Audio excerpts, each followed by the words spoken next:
What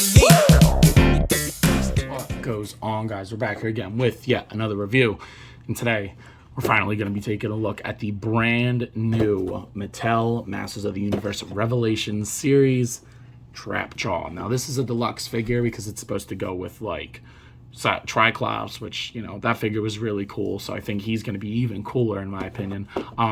He was revealed a long time ago. Entertainment Earth of all fucking places put him out for order. They had him for a little bit, sold out, and nobody has heard it for like 2 months, and then all of a sudden Target just started getting them, and they were here. So it looks really good. The box is really standard. You get Trapjaw there, Trapjaw on the side. Sorry, I have a limited space. And then you get some awesome Trapjaw artwork on the side. I'm going to spin that around and show you the artwork. That looks really, really cool. These Masters of the Universe artwork pieces are super nice. There is a read-up. And then on the back, some of the other figures. I still need Merman and Classic Tila. Still looking for those. And then there's a barcode. Target, if you're looking for it, is a Target exclusive. But without further ado, let's go ahead and pop this motherfucker open. So taking Trapjaw out of the box, I mean, I really enjoy the figure, but I mean, it's pretty standard for the line. Like, there's nothing. I was kind of hoping, like, opening this, that I would have like an immaculate amount of more fun than I normally would. But honestly, I mean, I opened him up the other night, and he's just standard for the line. He'll go good on the shelf for the character, but like, the interchangeable parts are a nice touch, which we'll talk about in a little bit, because he does have quite a bit of accessories. I don't know if they're things that I would normally like. I like 2 of them a lot, but the other 2, like the other set, I don't really care about, which you can probably assume based off of my Trapjaw review what that probably is. But taking a look at the head sculpt, I love and hate it at the same time. When it looks like that, I love it. Like, covering, like, the jaw looks so awesome. But then the second you put it down, that weird ass tongue, what the fuck, man? He literally has no chin. Like, he's all teeth. So like, I cover it up like that, and that works good for me. The paint on the silver, like the silver, looks really good on there. The little Teletubby ring thing looks nice. And then he does have a newly sculpted chest. Unless it's like no, it's not. I was gonna say unless it's reused from Faker, but it's definitely not. Because he's got like that. The gunmetal gray they chose is chef's kiss. Very well done. The side arm, you know, like his robot arm, looks really cool. The silver on the tip looks nice. Just the tip has silver. But we'll look at the other accessories in a second as well. And then you get a little bit of gunmetal on that shoulder. The bicep is probably reuse, and then the forearm is new as far as I know too, which looks really good. There's a lot of paint on there, a little bit more gunmetal. Now, the loincloth, like almost every figure in this line, is reused, which is totally fine. They did an overlay belt, which I can't say I'm the biggest fan of because it rides really easy. I think they should have made it a little bit bigger. I'll probably, all it needs is just like a little dab of glue, which I probably will do just to stop fiddling with it because it is kind of annoying. The torso, like the abs, are a reuse, and like I said, the belt is reused too, so I'm assuming the hips are as well, which nobody really cares anyway. But the upper leg is not reused. Honestly, everything from the hip down is new as far as I know. Maybe reused boots, but again, I don't really care. Like I said, I just think that you could take that off, put a dab of glue, place it, and then close it, and I think that that would be much better in my opinion, so I'm definitely going to go ahead and do that. I'm not really sure what these clips on the side are for. If you know what they're for, let me know. I don't know if they're... Oh, actually, I do know what they're for. You can put the accessories in there. I'm not going to do that because that's pretty ugly, in my opinion. Just put them in the accessory drawer, for me, at least. I don't know. Let me know if you guys like that. I don't know. I guess that's all right. We'll talk about these a little bit more in a second. But then looking at the legs are awesome.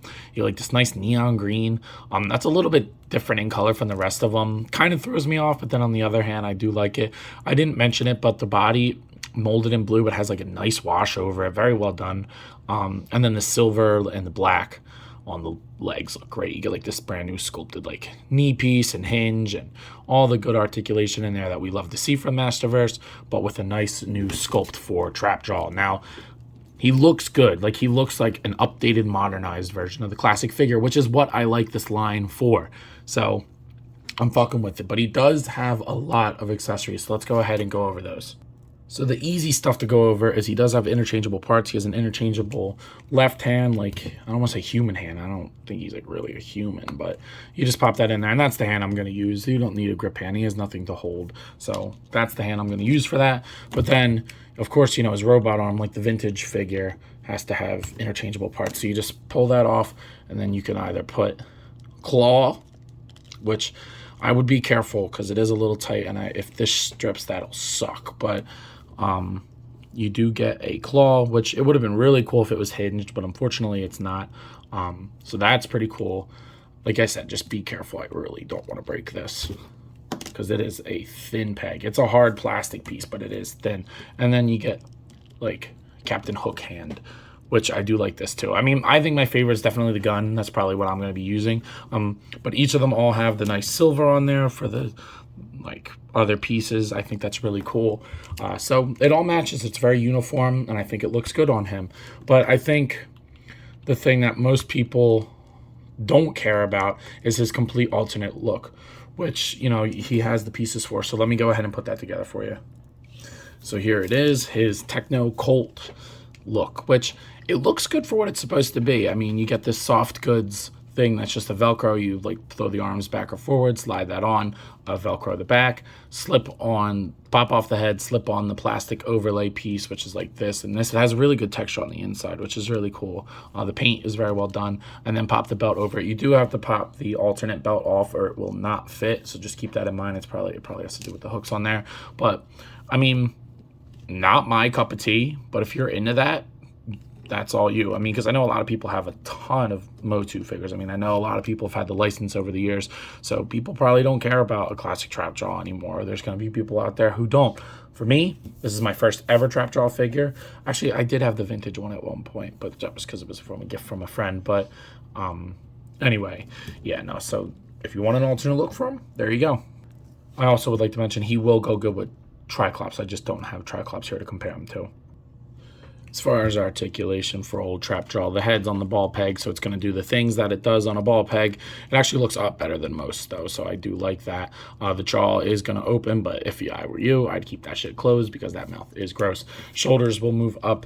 This side moves up a little bit more than this side, which is expected. They both will rotate 360. You do get bicep swivel on both. This one's pretty normal, and then this one looks really good. Single jointed elbow on this side, but can hyperextend back, and then rotation at the plug-in part. On this side, bicep swivel, double jointed elbow that honestly doesn't do much just because of the design.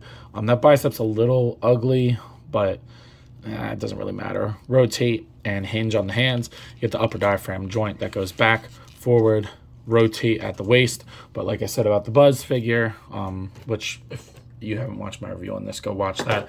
We'll love if this was a ball peg down here. The hips will move outwards, down all the way. He will kick forward, backward, upper thigh cut, double jointed knees, boot rotation. That doesn't go all the way around, but it can afford some movement. I mean, that's just off of design. And then the ankle goes down, up, and pivots. So for Trapjaw, perfectly fine, in my opinion. It's pretty standard for the line. There's nothing crazy about it. But, you know, that's not necessarily a problem either. As far as scaling for this guy goes, we got to pull out the Zach Toys Squad. It is a 7-inch scale figure, so of course it's going to go with DC Multiverse. There it is next to Marvel Legends. I mean, Trapjaw's, in my head, a little bit of a bigger character, so if you really wanted to fudge him in with Marvel Legends, you could. And then here he is next to Silly Kong. A new member to the team, which I'll show later on. But I mean, he's smaller than Silly Kong by NECA, just to get the three main toy companies out there. Well, I guess 4 if you count the Mattel one, but yeah, so looks pretty good next to other characters. So at this point in the video, I know you guys are begging to know, and what are you thinking of this figure? And I gotta say, I'm pretty happy with it. I'm not happy about paying the deluxe prices. I think he was on sale for 26 bucks at one point, which is like $5 off, I guess, $4 or $5 off. So that was cool, but like still, I would have much rather had it be a regular price figure and just get these 3 accessories, and I not get the Colt stuff. I don't care about that. But if you're into that, you will enjoy it. He'll probably go on clearance eventually, but I'm just an impatient MFer, and I want to get these reviews out for you guys. So I will be posting the Deluxe King Grayskull. That should be up already at the time of this posting. I haven't posted it yet, but whatever, you guys don't care about that kind of stuff. But what you do care about is what I think about the figure now. The paint is good. The articulation is okay. The accessories are well done. The aesthetic is nice. There's just nothing amazing about this figure. Nothing surprised me. It's pretty much exactly what I thought it was going to be, but to be fair, that's not a problem. So with that being said, I think if I was to give this figure a rating out of 10, I would give it a solid 7. I don't care about the accessories, so the higher price point kind of bugs me. The mouth is really weird. I'm not a big fan of that. But other than that, he's pretty good. So I'm going to sit at a solid 7. But that's my opinion. Let me know what you guys think. Also, while you're at it, subscribe to the channel if you haven't already. Do yourself that favor and like, comment, subscribe, do all the good stuff. Be sure to follow me on TikTok and Instagram as well, because I post a lot on there and I have a lot of fun. So I'm sure you guys will too. But I have to ask the question. You coppin'? Let me know. I'll see you guys in the next one. Peace.